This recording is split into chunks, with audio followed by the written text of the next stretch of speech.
Hepinize merhaba sevgili arkadaşlar. Nasılsınız, iyi misiniz? Keyifleriniz nasıl? Ay ay ay.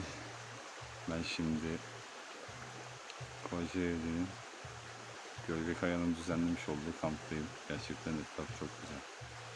Bir bakarsınız, güzelliği göreceksiniz. Şöyle bir bakıyoruz.